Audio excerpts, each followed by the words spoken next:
Hi guys, welcome to Matt Bajerski YouTube channel. It's a great day. Had many messages constantly over the year about how I can heal my animal, my pet. And to be honest, most pets heal us, but sometimes it's nice to be able to give back to our beautiful four-legged friends, our beautiful family, furry family. And yes, I had two schnauzers and they went through a challenging time and the healing process really worked. So who am I? My name is Matt Bajerski and for 15 years I've been doing healing on everything. And yeah, I was the official Brugman horse healer worldwide. So I was doing healing work on many animals, including Arabian and Egyptian horses around the world. And I've actually, I don't know if you've ever seen, but do you want to see? I'll just show you. There, can you see that? There, that's me, and there's a dolphin. That was the time I did some healing on a dolphin, or a set of 6 or 8 dolphins that were really poorly at the time. And that's an interesting story for Diary of an Accidental Psychic Part 2, which I'm going to Bali and I'll be writing, and that will be out hopefully by the end of the year. So I've done lots of healing on thousands of animals. So everybody keeps asking me, how do we begin to heal animals? What do we do? Okay, well, the practitioners who come here, I give them some tips and all that. So I think we'll do that today. First of all, I think it's very important if you are going to do that. Well, this, right, okay, well, first of all, now I'm already thinking this can be split up into many parts. One part is if you're a healer who wants to move on to healing animals, how do we begin? Let's leave that for now. Let's move on to the part of, let's say it's your own animal, your own little fur ball friend. How do I give healing and what do I do? Okay, so let's get comfortable. Okay, first of all, it's not always the case that we heal animals when they're ill. I think it's really important to always give healing to our pets as often as we can. What we so easily forget, and we are a little bit selfish, is that we know our bundle of love gives us love, but we often forget that we should give love back. And you think by stroking the animal, you're actually giving them healing, but actually the truth is they're constantly giving you healing.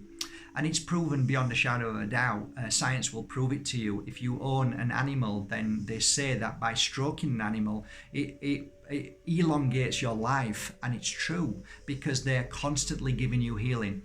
I've seen people in this village abuse their animals, and yet their animals will still love them and still want a kiss and a cuddle, and they still want reassurance. Doggies seem to be that kind of energy. You mess with a cat and they're off. But a doggy will always want to give you love, and it will till its last breath, it will want to give you love, and it's beautiful. But how do we give our love back to that animal without them always trying to give you the love? It's a little bit difficult, because I think it's in a doggy's nature to constantly give love, but there are times that I feel, if you know, when they're asleep, if you can just gently lay your hands on your doggy, it's a great thing to do when they're asleep. Okay.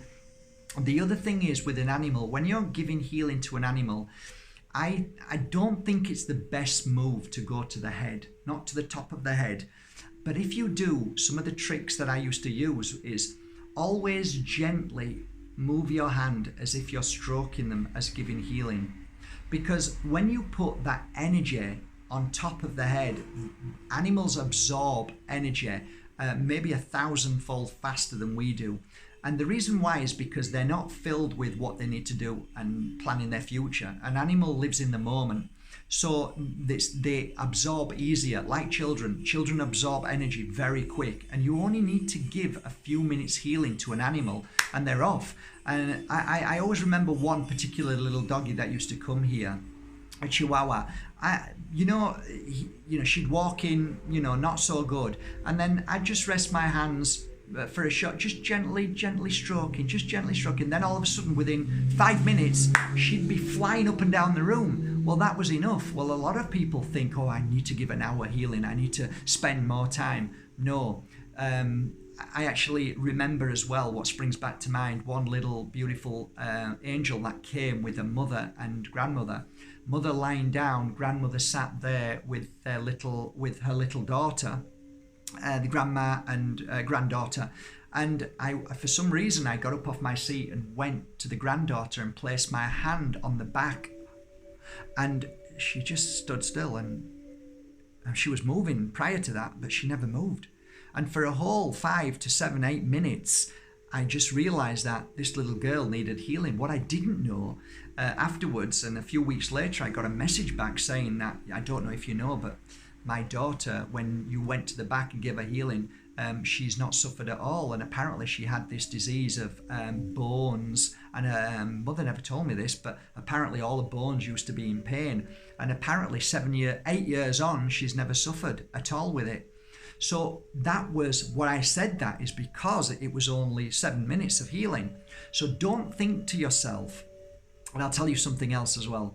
There are people. There's a guy in Germany that people pay thousands of euros to go and see, and they wait for hours in a room. And he comes into the room and walks up to them and touches them on their heart or their back, and then walks out again, and that's it. That's the healing process done. And many people have felt and claimed that healed them.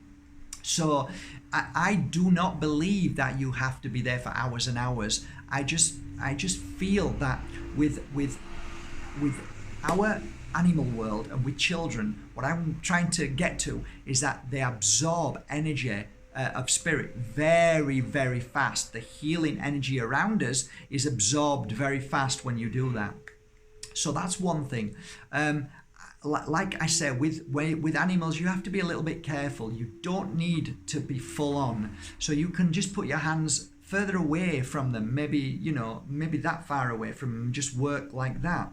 I like to just gently touch them, just like that, so I can feel what's going on.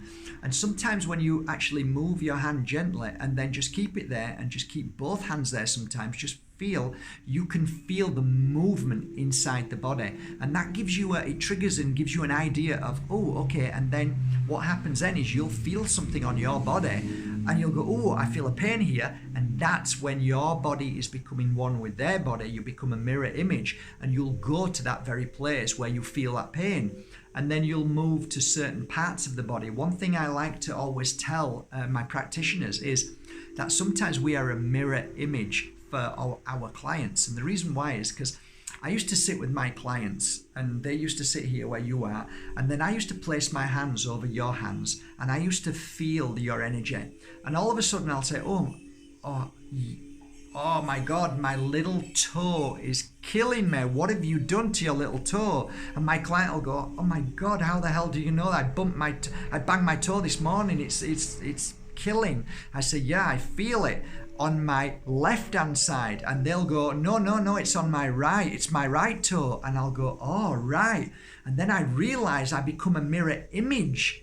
So now what I do is when I do a healing session, I never take for granted the feeling of where that pain is where that pain is. So what do? I go to both toes. So if I felt a pain in my doggy's, if I feel a pain in my foot when I'm healing my little doggy, I would go to both feet and place my hands gently on both of the feet just to make sure I've got it right. So that's another little trick you can do.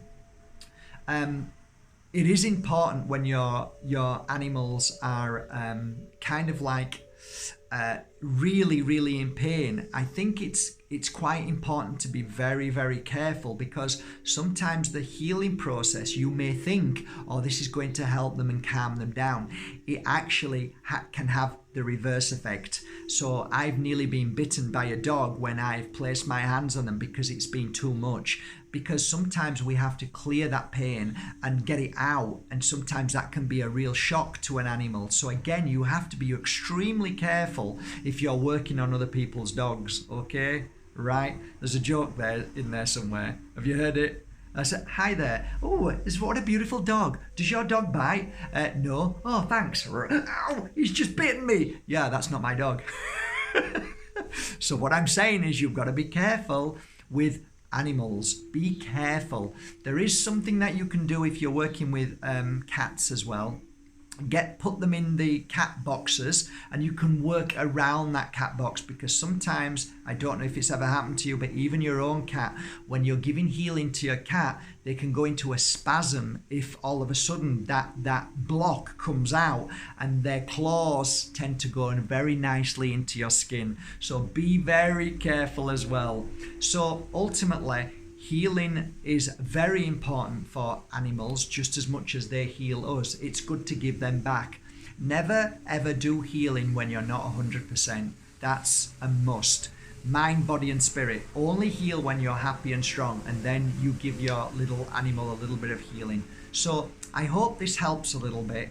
You know, the self-scanning, as you scan, you would do the same for your little beautiful pet. Scan the body and then wait till you feel something. If you feel something on your body, that's normally an indication that it's on the body of your little pet, and that's where you would work with a little bit. Okay, one hand out, one hand on your little pet, and just gently stay there till the tingling feeling or the warmth or the freezing cold just dissipates and disappears. It might take a minute, it might take 5 minutes, it might take 15 minutes. No, don't try not to think about anything. Just allow that flow to take place. I think the most important thing you guys need to know is that the biggest battle of all is the mind. If you're thinking about what you're doing, you're blocking it instantly.